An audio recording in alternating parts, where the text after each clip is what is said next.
Η ευλογία του Θεού. Πώς ευλογούν οι γονείς τα παιδιά τους και τι συμβαίνει μετά την ευλογία. Σκεφτόμουν τη λέξη ευλογία που συναντάται συχνά στις γραφές και έχει τη δική της ιερή σημασία. Τι είναι η ευλογία? Η ευλογία του Θεού είναι κάτι εξαιρετικό στη ζωή ενός ανθρώπου. Το ίδιο το νόημα.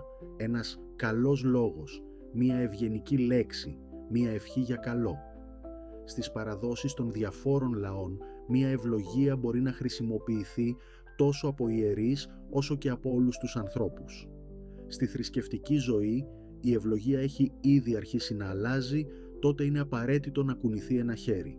Στη συνέχεια να κατευθυνθεί, στη συνέχεια να τοποθετηθεί, τότε πρέπει να τοποθετηθούν και τα δύο χέρια. Με λίγα λόγια, ο καθένας έχει δίκιο με τον τρόπο του πιθανώς, αλλά το νόημα απέχει πολύ από αυτό. Θεωρείται ότι η ευλογία είναι όλη αυτή η θεϊκή διευθέτηση του Δημιουργού στην ανθρώπινη ζωή. Όπως ευλογεί ο Θεός, κανένας άνθρωπος δεν μπορεί να ευλογήσει. Έτσι, η θρησκεία στη ρίζα της διαφθείρει τόσο τη λέξη όσο και την έννοια. Όσα σημάδια σταυρού κι αν κάνεις, δεν είσαι πια ευλογημένος και όσα χέρια κι αν σου απλώσουν, δεν μπορεί να αλλάξει τίποτα. Το θέμα είναι η θεία διάθεση, όχι η ανθρώπινη διάθεση. Αλλά πάντα υπάρχουν δύο όψεις του νομίσματος και όταν οι άνθρωποι, ευλογώντας τους άλλους, συνειδητοποιούν ότι μεταφέρουν μία συγκεκριμένη θεϊκή δύναμη με τη θέληση του Δημιουργού, όλα αρχίζουν να λειτουργούν. Θα μοιραστώ μαζί σας μία ιστορία από το βιβλίο της Γένεσης. Δείχνει πολύ καθαρά την ανθρώπινη στάση απέναντι στην ευλογία και ποια είναι η δύναμή της.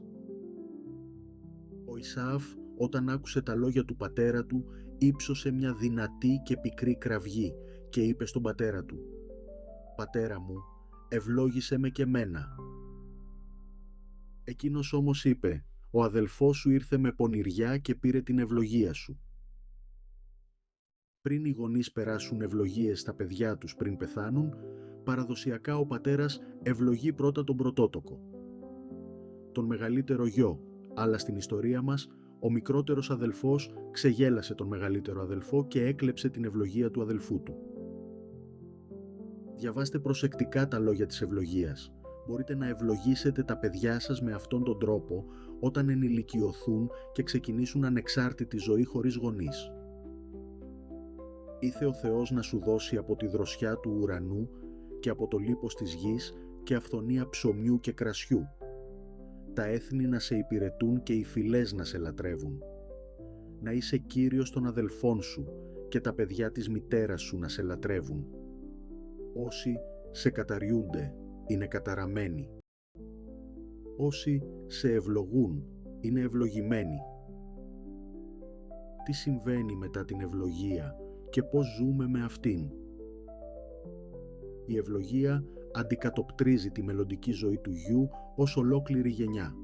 Σε τέτοια λόγια των γονέων, τα παιδιά έπαιρναν στα σοβαρά, έπαιρναν τα πάντα κυριολεκτικά όπως είπε ο πατέρας, έτσι θα είναι και η ζωή, και αυτή τη φορά γύρω στα 3.000 χρόνια π.χ.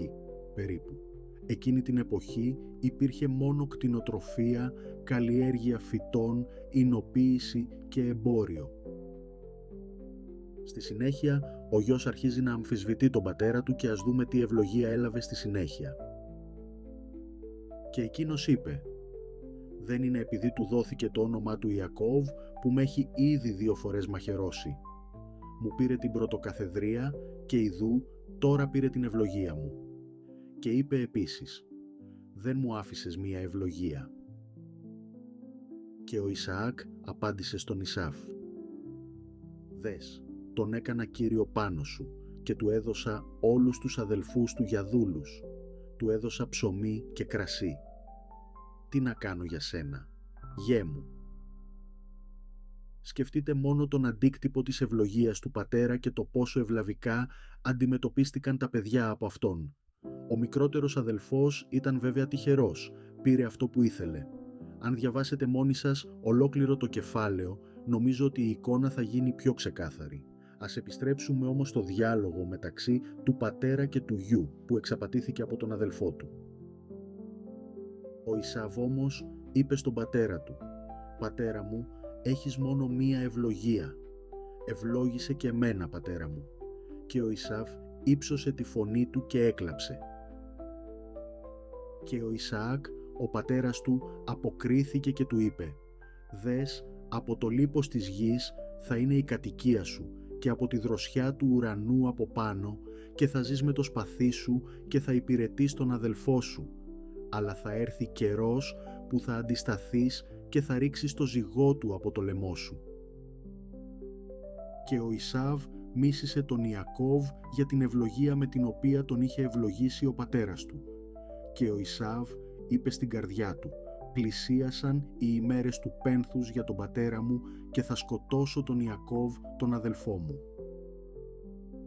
Η βίβλος είναι ένα πολύ βαθύ βιβλίο και τώρα διαβάσατε ένα μέρος της ιστορίας όπου δύο αδέρφια χωρίστηκαν στο μέλλον, από αυτούς μεγάλωσαν δύο γενιές. Αν κοιτάξουμε σήμερα, έτσι γεννήθηκαν δύο έθνη, οι Μουσουλμάνοι και οι Εβραίοι. Αυτό θα γίνει σαφές αν αρχίσουμε να μελετάμε τις γενεαλογίες των δύο αδελφών. Αλλά μιλάμε για ευλογία. Νομίζω ότι τώρα η εικόνα σας έχει αλλάξει λίγο. Αποδεικνύεται ότι η ευλογία προφέρεται μία φορά και στον ενικό, για να το πούμε έτσι. Το βλέπουμε αυτό, ότι ένας πατέρας δεν θα μπορούσε να ευλογήσει δύο γιους με την ίδια ευλογία. Θυμάμαι ότι ο πατέρας μου κάποτε μου είπε ότι δεν θα με ευλογήσει αν κάνω αυτό και εκείνο. Και είχαμε μια κατάσταση και υποσυνείδητα συνειδητοποίησα ότι υπήρχε κάποια δύναμη σε αυτό. Αλλά δεν υπήρχε πίστη στην οικογένειά μου, ο πατέρας μου θεωρούσε τον εαυτό του άθεο, αλλά μερικές φορές μιλούσε για το Θεό. Οπότε υποσυνείδητα πίστευε. Εγώ όμως πίστευα και αναζητούσα το Θεό από την παιδική μου ηλικία. Θυμάμαι τις παιδικές μου προσευχές και θυμάμαι ότι κάτι συνέβαινε μέσα μου. Ο Θεός με βοήθησε και συνεχίζει να βοηθάει και τώρα. Πάρτε τα λόγια σας στα σοβαρά, ειδικά τα λόγια που λέτε στις ζωές των παιδιών και των αγαπημένων σας προσώπων. Φυσικά, στον σημερινό κόσμο είναι δύσκολο να τα ελέγξουμε όλα αυτά και να ζήσουμε συνειδητά, αλλά ας προσπαθήσουμε πριν η τηλεόραση μας κάνει τελικά ζόμπι. Η ευλογία, κατά τη γνώμη μου, είναι σαν μαγικά λόγια που αργά ή γρήγορα πραγματοποιούνται στη ζωή μας. Πρέπει να είμαστε πολύ προσεκτικοί με τα λόγια μας. Άλλωστε, στις μέρες μας, τα λόγια είναι σαν πράξεις. Στα επόμενα επεισόδια θα μιλήσουμε ακριβώς γι' αυτό, για τη δύναμη των λέξεων. Εσείς πώς βλέπετε την ευλογία ανάμεσα σε γονείς και παιδιά?